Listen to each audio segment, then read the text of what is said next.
Hello students, तो आज हम आ गए हैं एक नए टॉपिक के साथ जो कि है वर्ड्स। तो आशा करते हैं आप सभी लोग मेरे वीडियोस सारे फिजिक्स के कॉन्सेप्ट्स, केमिस्ट्री के कॉन्सेप्ट्स, बायोलॉजी के कॉन्सेप्ट आप सभी लोगों को समझ में आ रहा होगा। तो बिना किसी देर करके हम अभी बेसिक कॉन्सेप्ट में चलते हैं। तो इस कॉन्सेप्ट से जाने से पहले हम एक रियल लाइफ एनालिसिस का एग्जांपल लेते हैं कि बोन्सी जब हम नहाने जाते हैं, बोन्सी कॉन्सेप्ट के ऊपर जब हम नहाने जाते हैं तो हमने कभी ना कभी अपने चाइल्डहुड में एक बाल्टी के अंदर मग को इन्वर्टेड करके हमने पानी के अंदर इमर्स किया होगा, सबमर्ज किया होगा। तो उसके बाद हम छोड़ देते हैं जब हम सपोर्ट मतलब उसके ऊपर नहीं लगाते तो वो इंस्टेंटली वो ऊपर को आ जाता है। तो वो ऊपर क्यों आता है? Due to the presence of buoyant force.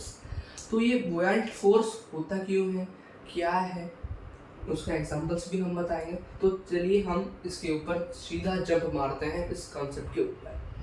तो फर्स्ट यहाँ पर हम लिख देते हैं इसका डेफिनेशन। ओके, आप सब लोग इसको नोट डाउन कर लेना अपने कॉपी में। तो it is a force that is exerted by any fluid. Okay, that is exerted by any fluid on the object that is partially or fully submerged in water. Okay, तो हमारा definition क्या बन गया? That it is a force that is exerted by any fluid on the object that is partially or fully submerged in water. तो ये एक force है जो कि फ्लूइड के द्वारा, ओनली फ्लूइड के द्वारा एक्सर्ट किया जाता है। ये डेफिनेशन समझ में आया? चलिए हम इसको एक एग्जांपल से समझते हैं। ओके, तो हम यहाँ पर एक कंटेनर ले लेते हैं। ओके, कंटेनर ले लिए, यहाँ पर हमने वाटर रख दिया। ओके, वाटर के लेवल में हमने एक ऑब्जेक्ट को पार्शियली सबमर्ज कर दिया। ओके, तो ये जो हमारा ऑब्जेक्ट है इसका वॉल्यूम, इसका कितना वॉल्यूम वाटर के अंदर है? इतना वॉल्यूम, इतना वॉल्यूम, इसका आधा वॉल्यूम है कि नहीं? Means it is partially submerge in water. तो जितना पार्ट पानी के अंदर सबमर्ज है उतने पार्ट के ऊपर ही तो बुओयंट फोर्स लगेगा, है कि नहीं? मतलब जब इसका वेट का फोर्स डाउनवर्ड्स जाता है तब बुओयंट फोर्स उसके ऑपोजिट डायरेक्शन है तो अगेंस्ट एक्सर्ट होता है। ओके, तो मतलब यहाँ पर हम लिख देते हैं कि buoyant force depends on two factors. वो फैक्टर्स कौन कौन से हैं? यहाँ पर हम लिख देते हैं टू फैक्टर्स डिपेंडेंसी। डिपेंडेंसी क्या है?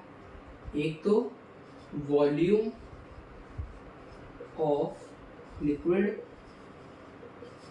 और एक है डेंसिटी of the substance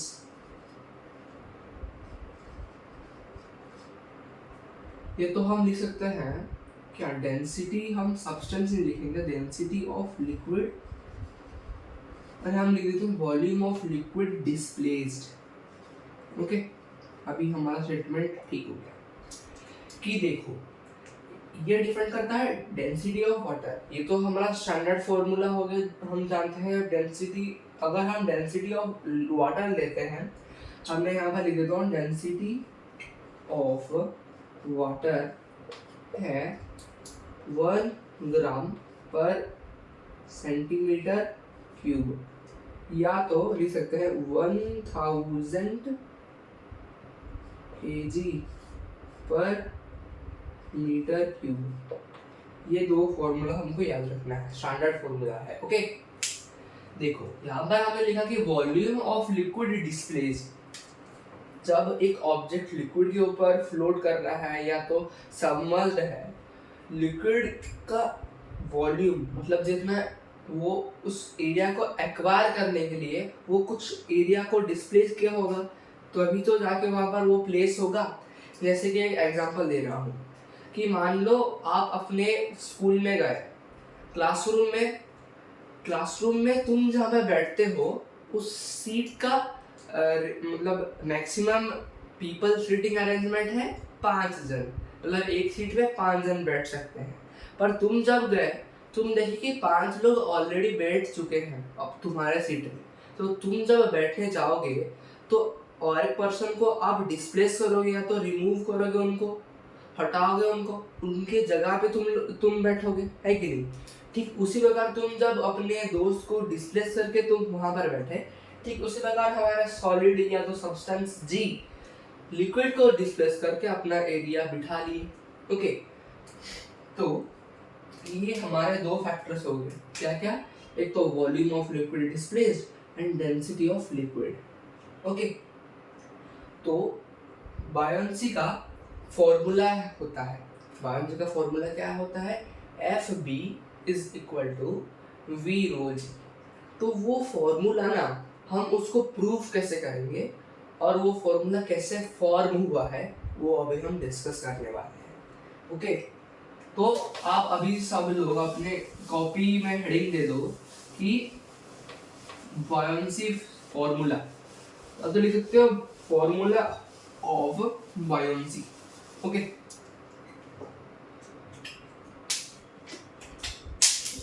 तो यहाँ पर हम लिख देते हैं फॉर्मूला फॉर्मेशन। ओके, इससे पहले बढ़ने से पहले हम एक एक्सपेरिमेंट कर लेते हैं। ओके, तो ये हमारा एक कंटेनर है, थोड़ा सा इसको हम इरेज कर देते हैं। ओके, इसको भी हम इरेज कर देते हैं, थोड़ा स्पेस मिल जाएगा हमको।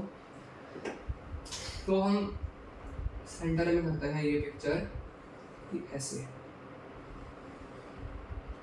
हमने एक कंटेनर बना लिया, वहां पर हमने एक फ्लूइड को रख दिया, फ्लूइड के अंदर हमने एक सिलिंड्रिकल शेप्ड सब्सटेंस को इमर्ज्ड कर दिया, तो ये एक सिलेंडर बन गया। ओके, ये हमारा सिलेंडर है, इसमें हम कुछ लेबलिंग करते हैं। इस जगह को हम बोलते हैं क्रॉस सेक्शनल एरिया, जिसको हम A से डिनोट करते हैं।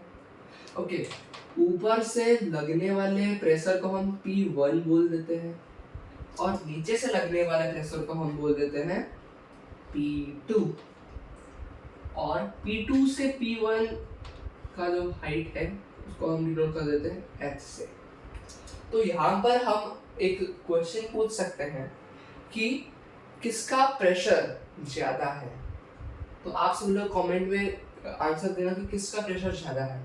कि आंसर होगा ऑब्वियसली प्रेशर नंबर 2 का प्रेशर ज्यादा होगा। कैसे, ये एक कॉन्सेप्ट है कि अगर डेप्थ बढ़ता है, मतलब नीचे जितना जाता है उतना प्रेशर बढ़ता है। तो ठीक उसी प्रकार आप प्रेशर 1 और प्रेशर 2 के पर्सपेक्टिव से जब आप देखोगे कि देखो यहाँ पर एक लाइन बना लिया और यहाँ पर हमने डेप्थ बना लिया, इसका डेप्थ, और यहाँ से एक लाइन बना लिया और इसका डेप्थ, तो आप देख सकते हो इसका या इसका किसका डेप्थ ज्यादा नीचे जा रहा है। ऑब्वियसली P2 का डेप्थ ज्यादा जा रहा है, इसलिए इसका प्रेशर भी ज्यादा होगा, डेप्थ भी ज्यादा होगा। ओके, तो यहाँ से हम और एक क्वेश्चन में पूछ सकते हैं कि प्रेशर 1 और प्रेशर 2 के बीच में किसका फोर्स ज्यादा है। ओके, तो फोर्स को हम कैसे डिनोट करते हैं? Force can be written as pressure into cross section area. तो हम इसको ले देते हैं, force is equal to pressure into area. Okay, तो हम P1 मतलब प्रेशर नंबर 1 को हम फोर्स नंबर 1 लिख देते हैं, जो कि F1। ओके, तो F1 का फोर्स निकालने के लिए प्रेशर तो हमको पता है P1 और एरिया हमारा इनटू A हो जाएगा। ये बन गया हमारा फर्स्ट इक्वेशन। तो सेकंड इक्वेशन मतलब प्रेशर नंबर 2 का फोर्स निकालेंगे, इसको भी F2 के साथ डिनोट कर देते हैं। तो प्रेशर नंबर 2 लिख देते हैं इनटू A। ओके, तो अभी हम इसको सिंप्लीफाई कर सकते हैं ऐसे कि P1A एंड P2A, इनके सब्सक्रिप्ट में अगर हम देखेंगे इनका वैल्यू 1 और 2 है, तो ऑब्वियसली इसका भी फोर्स ज़्यादा होगा और इसका फोर्स कम होगा। So according to force perspective,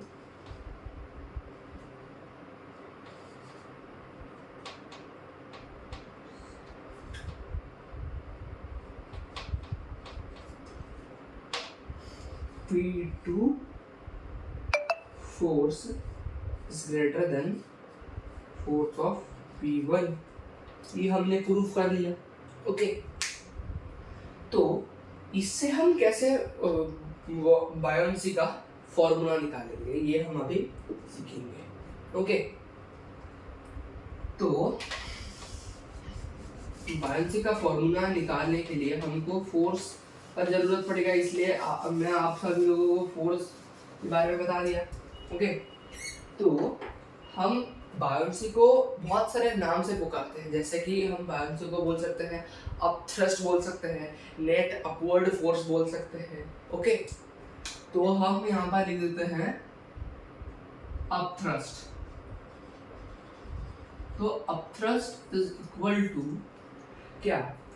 F2 minus F1।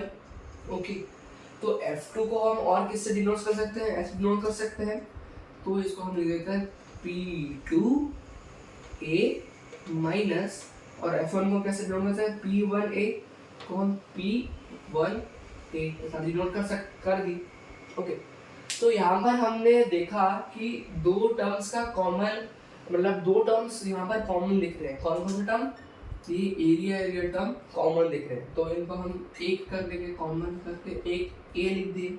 तो यहाँ पर और कौन बचा? P2 माइनस P1, तो हम ब्रैकेट में लेंगे P2 माइनस P1। तो देखो, हमने जब वहाँ पर एक बनाया था ना, वो अभी मैंने जो डायग्राम बनाया था, जो ऐसे बनाया था मैंने कि इसको P1 हमने बोला और इसको P2 बोला और इनका हाइट ये है। तो P2 और P1 का डिफरेंस हाइट है, तो हम डिफरेंस को बोल सकते हैं रो H। ओके, रो का मतलब क्या है? Density into gravity, acceleration due to gravity. Okay, उनका डिफरेंस होता है रो। तो हम area into rho H, okay, इनका डिफरेंस होता है रो H। तो एरिया इनटू रो H, तो रो तो हमारा कांस्टेंट रहेगा, क्योंकि ये एक यूनिवर्सल ग्रेविटेशनल कांस्टेंट है, वो तो हमारा कांस्टेंट ही रहेगा। तो यहाँ पर वेरिएबल्स कौन कौन सा है? एरिया और हाइट। तो जब हम एरिया इनटू हाइट करते हैं तो हमको क्या मिलता है? वॉल्यूम मिल जाता है, ठीक है? तो वॉल्यूम को हम V से डिनोट कर सकते हैं। ओके, तो यहाँ पर एरिया और हाइट का हो गया V, तो हम लिख सकते हैं डेंसिटी इनटू हमारा V निकल गया वॉल्यूम इनटू G। और बॉयंसी वो क्या है? एक फोर्स है, तो फोर्स को हम F से डिनोट कर सकते हैं, और फोर्स किसका? बायोन्सी का, तो B लिख सकते हैं। तो हमारे यहाँ पर एक फॉर्मूला बन गया कि F B is equal to V G. Okay, तो ये इसका मतलब क्या है, इसका मतलब डेंसिटी है। किसका डेंसिटी, यहाँ पर ये क्वेश्चन पूछा किसका डेंसिटी भाई साहब, तो हम लिखेंगे डेंसिटी किसका लिया जाता है, और वैसे लिक्विड का लिया जाता है तो फ्लूइड हम लिख देंगे। ओके, और वी वॉल्यूम किसका लिया जाता है, the object immersed in water, तो हम लिख देते हैं ऑब्जेक्ट इमर्स्ड इन वाटर, और जी तो हमारा कांस्टेंट यूनिवर्सल ग्रेविटेशनल कांस्टेंट। तो इससे हमारा बुयांसी का फॉर्मूला निकल गया, क्या है ये हमारा फॉर्मूला हो गया। ओके, समझ में आ गया, ठीक है। अभी हम कुछ फंडामेंटल्स इसके ऊपर, अगर आप ये स्क्रीनशॉट लेना चाहते हो आप स्क्रीनशॉट ले सकते हो, अगर आप नोट डाउन कर रहे हो तो ये इसको अच्छे से नोट डाउन कर लेना। ओके, ठीक है। तो अभी हम बढ़ते हैं इसके फंडामेंटल्स के ऊपर कि इसमें कुछ सिंपल कॉन्सिक्वेंसेस है, उसको उसके बारे में हम एनालिसिस करेंगे। ओके, तो हम यहाँ पर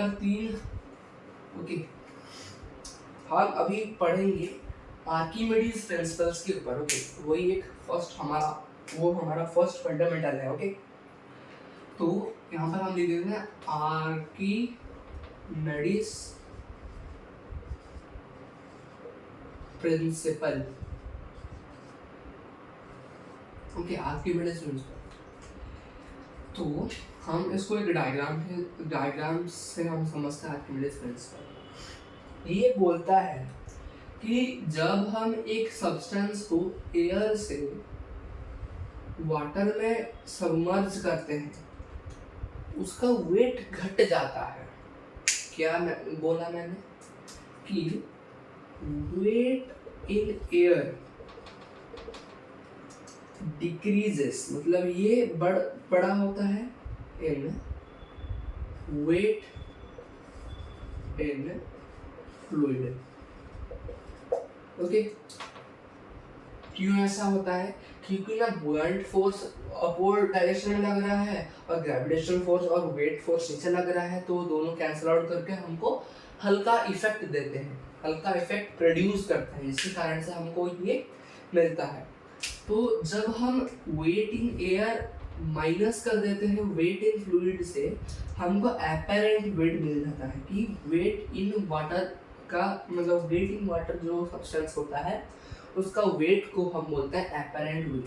सो एपेरेंट वेट को हम लिख सकते हैं ऐसे कि weight in air minus weight in fluid.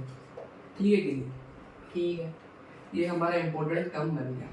Okay, तो जैसे कि हम एग्जांपल एक ले लेते हैं कि हमने एक ऑब्जेक्ट को लिया, इस ऑब्जेक्ट का वेट है 6 kg, और जब हम उसको वाटर में डुबा दिए तो इसका वेट बन गया 2 kg। तो हम इससे कंक्लूड कर सकते हैं कि यहाँ पर 4 kg का बुयांट फोर्स एक्ट किया है, जिसके कारण से उसका वेट घट गया, और ये 2 kg उस सब्सटेंस का एपेरेंट वेट है। ओके, समझ में आ गया बात। तो ये हमारा फर्स्ट फंडामेंटल क्लियर हो गया। इस फंडामेंटल के ऊपर हम एक क्वेश्चन सॉल्व करेंगे। ओके, क्वेश्चन सॉल्व करेंगे। तो क्वेश्चन हमारा है कि the object in air, okay, नहीं ऑब्जेक्ट का मतलब ऑब्जेक्ट के, जब ऑब्जेक्ट एयर में होता है उसके ऊपर भी तो कुछ फोर्स लगा होता है, किसका, एयर का, उसको हम एयर रेजिस्टेंस बोलते हैं। ओके, तो वेट इन एयर हो गया हमारा, उसके ऊपर 10 न्यूटन हो गया, 10 न्यूटन, और बोला कि when submerged in water it decreased by 2 Newton. Okay, in fluid नहीं, इन वाटर ही हम लिखेंगे, in water decreases by 2 Newton, decrease हो जाता है 2 न्यूटन। तो हमको मानता है, so what will be the density of solid, density of the solid या सब्सटेंस। ओके, तो हम इसको सॉल्व करेंगे। ओके, हमको दिया है कि वेट ऑफ द सॉलिड, तो वेट ऑफ द सॉलिड हम क्या लिख सकते हैं, m इंटू जी, m इंटू जी। इसको हम फर्दर कैसे लिख सकते हैं, 1 से का क्या फॉर्मूला था, v रो जी, हम लिख सकते हैं v, वही तो हमारा डेंसिटी जी v, v जी हो गया हमारा। ये वेट कितना था हमारा, 10 न्यूटन था। ओके, तो देखो यहाँ पर हमने 10 न्यूटन रख लिया वेट, तो यहाँ पर डेंसिटी किसका ले रहे हैं हम, सॉलिड का, वॉल्यूम किसका ले रहे हैं, सॉलिड का, और हमारा ये तो जी तो कांस्टेंट रहेगा। तो ये हमारा फर्स्ट इक्वेशन बन गया। ओके, तो हमारा सेकंड कौन सी क्वेश्चन में बोला है कि in water it decreased bye 2 Newton, तो हम यहाँ पर ले रहे हैं 2 न्यूटन लिख देंगे, वो है हमारा वाटर का वेट। तो इसको हम लिख सकते हैं क्या, v रो जी। ओके, यहाँ पर डेंसिटी हम किसका ले रहे हैं, वाटर का, तो हम यहाँ लिख देते हैं w। वॉल्यूम किसका ले रहे हैं हम, सॉलिड का ही ले रहे हैं हम, और जी तो हमारा कांस्टेंट ही रहेगा। ओके, ये तो हमारा यहाँ पर सेकंड इक्वेशन बन गया। तो हम बोला गया है कि डेंसिटी ऑफ सॉलिड निकालना है। ओके, तो डेंसिटी क्या होता है, रेशियो होता है टू सब्सटेंसेस का, है कि नहीं, मतलब मास अपॉन वॉल्यूम होता है, तो इसको हम इससे डिवाइड कर लेंगे। ओके, मतलब लिख देंगे, हमारा इक्वेशन बनता है कि 10/2 is equal to PS VS G by PW VS और ये G। ओके, तो ये हमारा G कैंसिल आउट हो जाएगा, V volume of the solid and volume of the solid ये भी कैंसिल आउट हो जाएगा, और बचता क्या है, density of solid and density of water. Okay, हम सभी लोगों को पता है कि डेंसिटी ऑफ वाटर क्या है कि 1000 kg/m³, यह हम सभी लोगों को पता है। तो हम यहाँ पर क्या लिख सकते हैं कि यहाँ पर हमने प्लस का सिंबल दिया, 10/2 is equal to density of solid by 1000। ये डिवाइड हो रहा है, तो इसको हम जब इधर लाएंगे तो वो इनटू हो जाएगा, तो हम लिख देंगे density of solid is equal to 10/2 into 1000। तो हम ये 2 बन जा और 2 इंटू 500 हो गया कि नहीं, और जब 500 इंटू 10 होगा तो वो क्या बन जाएगा, 5000 kg/m³। तो हमारा यहाँ पर निकल आया डेंसिटी ऑफ सॉलिड का, सॉलिड का डेंसिटी हमारा निकल आया 5000 kg/m³। ओके, ये क्वेश्चन आपको समझ में आ गया। तो इधर हम बुयांसी का कॉन्सेप्ट हम खत्म कर चुके हैं। इस कॉन्सेप्ट के ऊपर आपको किसी भी प्रकार का डाउट होगा तो आप कमेंट सेक्शन में बता सकते हो। ओके, किसी भी मतलब यहाँ पर इस क्वेश्चन पे भी अगर आपको कुछ डाउट निकला कि ये हमने कैसे, ये कहाँ से हमने प्रूव किए, कैसे बुयांसी फॉर्मूला फॉर्म हुआ, ओके, या आर्किमिडीज प्रिंसिपल हमने बताया था, अपैरेंट वेट, इस सारे टर्म्स के ऊपर आपके ऊपर जो डाउट है आप मेरे को कमेंट सेक्शन में बता सकते हो। तो हम इस सेशन को आज इतने में ही रखते हैं। Thank you, stay safe, be positive and study more effectively. Thank you.